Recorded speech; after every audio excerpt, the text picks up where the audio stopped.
Hey, need a great civil lawyer? Or maybe you want to restore your gun rights, even if you need to be defended on criminal charges. Call Mike Trent of the Trent Law Practice in Halifax County at 434-471-4339 or TrentLawPractice.com. Choose Mike to get it right. 10 Minutes of Truth with Shawn A. Barksdale is committed to bringing you the truth. Hello, everybody. This is Shawn A. Barksdale. This is 10 Minutes of Truth. We're doing a little special episode today. A lot of people know that in the last few weeks, some traumatical things have happened in my life. My very best friend from the sandbox, as we would say, was murdered. And that was kind of like the last straw for me and just trying to do this thing alone. We come from a community, our community, where, trauma wasn't talked about, depression wasn't talked about.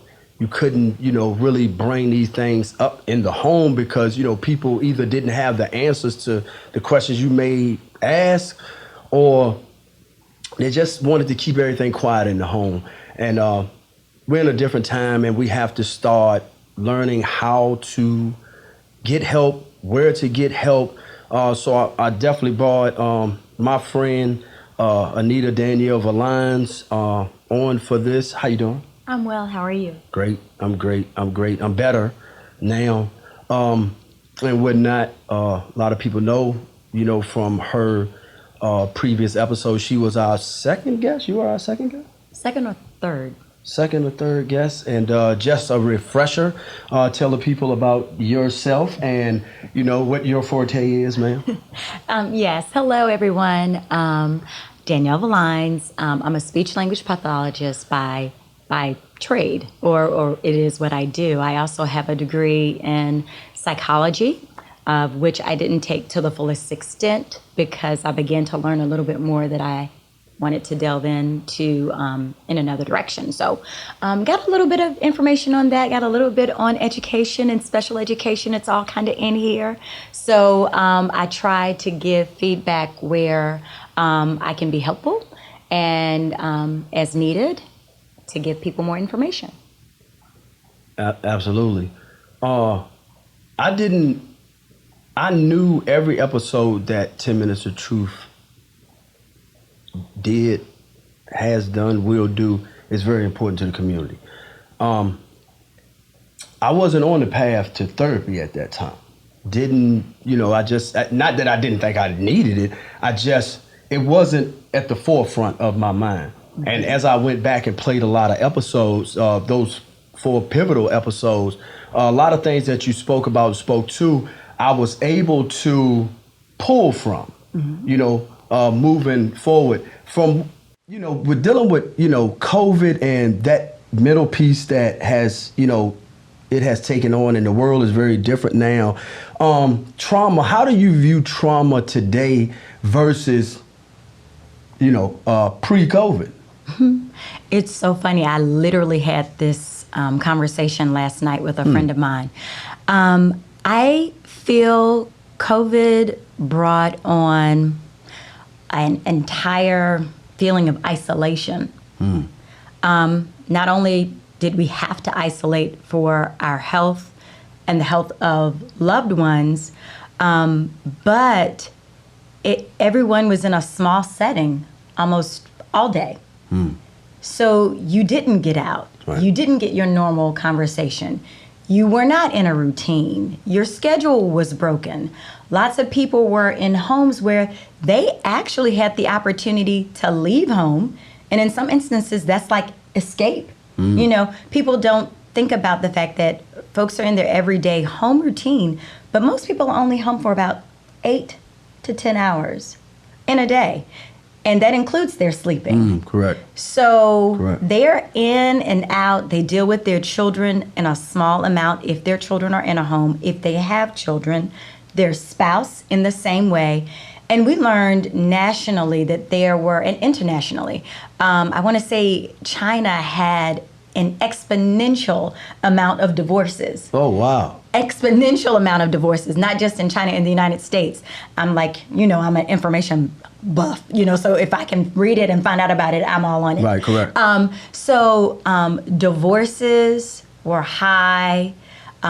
People's ability to suppress came to a boiling point. Even recently, I was following a trail of something I was researching, identified that in one setting, Iowa or Indiana, not sure which one, but looking at persons who were recently convicted of crimes, the biggest crime was assault and battery.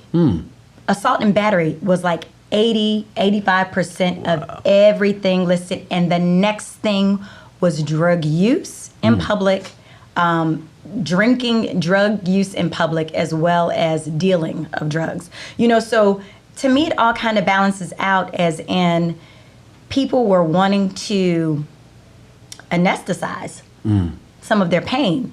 You're in a home, you're in a setting all the time, and the little things that you may have been able to say, not a big deal, whatever, have turned into huge things. Almost, the joke is, just to hear somebody breathing, you're like, oh my God, you're breathing still. Again, huh? Yeah, you're breathing again. Stop breathing. Stop breathing. Just a little while.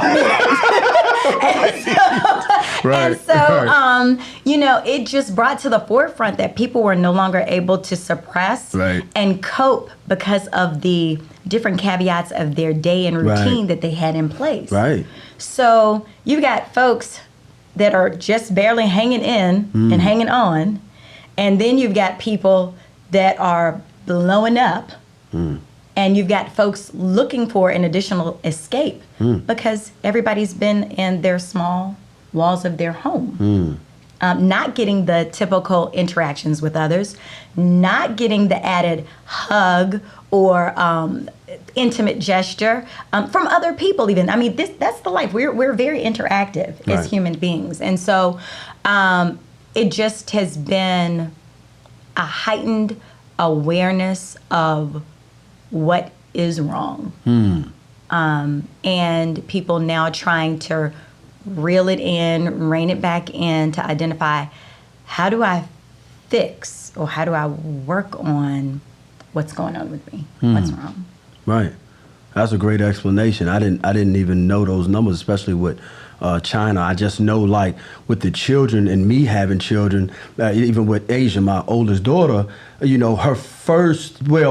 her life was transformed because of, and it was traumatic, to her because she didn't get no senior prom. No. Her first year in school, college, that we paid all that money for, she actually came right back home. You know what I'm saying? Yeah. So it was like she didn't get to experience that, and not fully now does she, because the world is just different. It's different. And a lot of times this plays a big part on our mental state, and we don't really look at it or know it, because I'm looking at myself. I was me and Annette that I just had on, and I was on her show. We were talking about being entrepreneurs.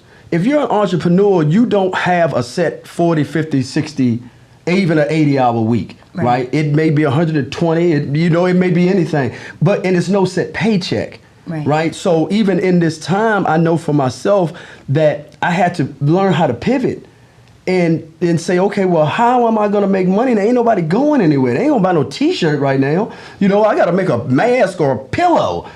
So you had to and that's mental stress. Yeah, you're like, oh man, overnight you had to change with the changes, and whatnot. So, I think that, and for me, just moving forward a little bit with the therapy piece, because we were talking about gaining how do you know how to gain a good therapist? And of course, it's trial and error and things of that nature. But I said, I had to be inviting, because I said on the on one of our YouTube videos, the environment that I came from, my therapist said something, and I was like, I ain't gonna answer that. You sound like the police. Right, I'm not right. gonna do that. You know what I'm saying? So, but then I had to say, no, Shawn, we're not gonna do that. We have to be inviting. That's right. Right? I have to invite you into my life. That's what I'm here for. Right. And once I did that, then it opened up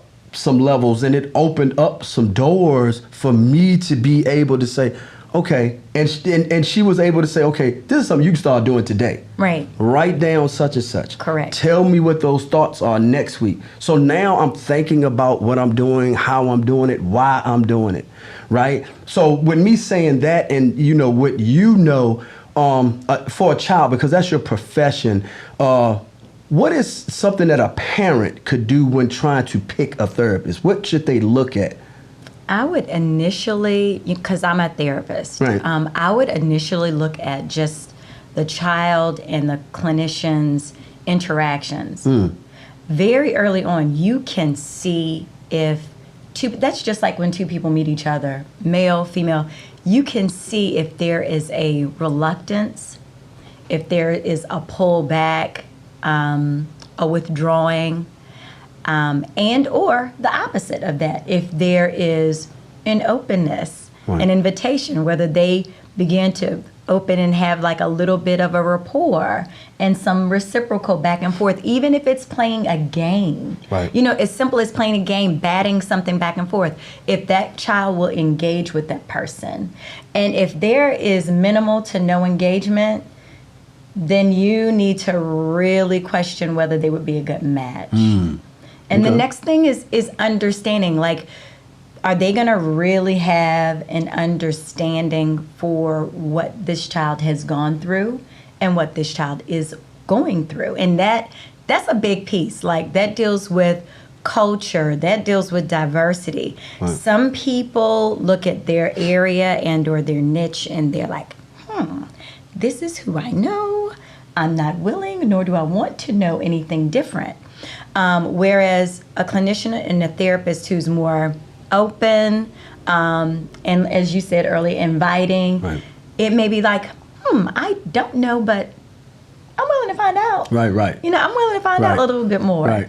And even speaking on something recent, I had to remind the person that I was speaking to, I was like, I generally and overall, I'm not a biased person, even though we come with the things that we know and or have experienced. Right.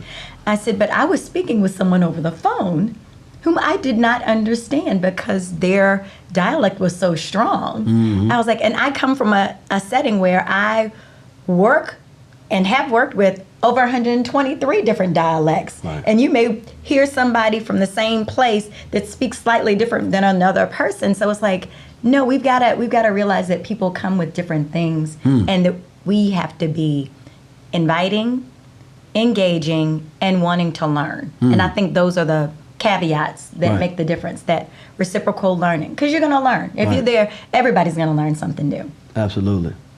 That made me think of, I'm going to tell y'all this real quick before we go. I'm not direct TV. I'm not going to put the internet service on blast. I'm not going to do that. So the internet service that I have deep in the country, it went out. I was painting and it went out. So I called, right? So I called, and because you're talking about the dialect, right? So the individual had a very strong dialect and they couldn't hear me. And I kept saying, can you hear me now? Can you hear me? And they was, no, well, I can't. I said, look. So I had to give them my phone number, right? Trauma. I had to give them my phone number 82 times. I had to give them my phone number 82 times. When I gave them my phone number, right, I said, okay, call me back. They was like, we're not going to call him back. They didn't call me back. Now. They didn't call me back, but I just say that, I say that to say, jokingly, but this is something that we talked about a little while ago on the podcast. Like, we were put here not to hate one another, to get to know one another. Correct. You know what I'm saying? Not, to get to know one another. And inside of that, that's why we came up with this slogan, check on me. You know what I'm saying? that. 10 Minutes of Truth came up with that slogan because a lot of people checked on me, when my friend passed away. A lot of people checked on me that I didn't think would check on me, that even cared to check on me. And it helped me through that. And it's still, because it's still a process. You know, every time I see his picture now, I'm like, man, dude, you really gone. You know, so, and that's how we came up with the, you know, check on me and don't suffer in silence. From your position and your standpoint, how can people, because we are in a society right now that we want to be connected while being disconnected. That's what social media has done. Right. So we want to know everything that everybody is doing, whether we want, you know, the money, we want some attention, affection, whatever it is. But at the same time, I ain't gonna answer the phone if you call, but if you text me, I'll text you back. Respond. You know what I'm saying? That's where we're at now. So what do you feel we could do in a nutshell to start checking on each other better? Wow, that's great. I think it's just doing it. You know, it's not I don't think that's a formula. I think the thing is, if it's a text, then great, text. But follow that text up with a call. Right. Because hearing someone's voice makes the difference. Speaking to someone, you can gauge if they're preoccupied. Right. You can gauge if there is a down tone to a typical upbeat. Right. You can gauge if there's a hurriedness or a sadness. You can gauge those things only by hearing. It's funny. It kind of goes with the idea of touch. There is nothing that is replaceable in the human touch. And there is something called RAD. I would have to go into my background, but it deals with a syndrome that babies have when they are orphaned and they're not touched. And these children will fail to thrive because it's almost like a flower that gets no light. It just goes within, withers away. Wow. And it can happen to people. So it's important that we learn to touch. I know I'm a toucher, I'm a hugger. Some people don't realize that about me. But I'm a hugger and I'm a toucher. And they say for us to feel balanced, everyone needs approximately 5 to 8 hugs a day. Wow. So we're deficient. I gotta catch up. Yeah, we're deficient. I'm deficient. Wow. You know, so it's a deficient. Yeah, it's like that touch, some type of a human touch. Right. 5 to 8 That's times why my a kids, day. because you know, you wonder your kids be on you. You be like, they on you. My kids be on me. You know. So yeah, that's wonderful to know. I didn't know that. How can the people get in touch with you? Oh my gosh. I can be reached via, you know, my Growing a Now, Growing a Now, the Growing a Now generation. I have to get accustomed to saying it, .com, as well as online with Growing a Now generation at gmail.com. I also have my space that is directly connected with Facebook, and I'm growing the one that's on Instagram and TikTok. So if you plug those in, I was even surprised myself when I saw that there were like 1,000 hits on Growing a Now generation. Really? Altogether. You know, so that's a good thing. So definitely. I welcome that, and you know, I'm hoping and my desire is to grow that as well. Absolutely. Thank you for being on. Thank you for your service. You are definitely a community leader in that fashion. Everybody, this has been a special episode, just talking about, you know, trauma, talking about therapy. You know, check on me. I'm gonna check on you guys, man. This is Shawn A. Barksdale. Thanks. Hello, I'm Danielle Valines, and my website is growinganowgeneration.com. As well, you can reach me on Facebook, Growing a Now Generation, at facebook.com. As well, I am at ADVine, Growing a Now Gen on Instagram, and I can be reached as well via email, growingandow@gmail.com. Hi, my name is Mike Trent. I'm at the Trent Law Practice here in Halifax, Virginia. I'm a son of Southside Virginia. That's the reason I came back here after law school, because I want to represent my friends and neighbors in the courts of Halifax County and the surrounding areas. We take it really personally that we deal with regular people, and we want to help regular people with what are sometimes very difficult challenges. Our focus is on litigation. We do criminal defense. We do family law. We do quite a bit of personal injury. We also help in other areas. So if you have questions, please feel free to give us a call, shoot me an email, check us out on Twitter, Facebook, website. That should be on your screen. Thank you for your time, and I thank you for watching or listening to this today.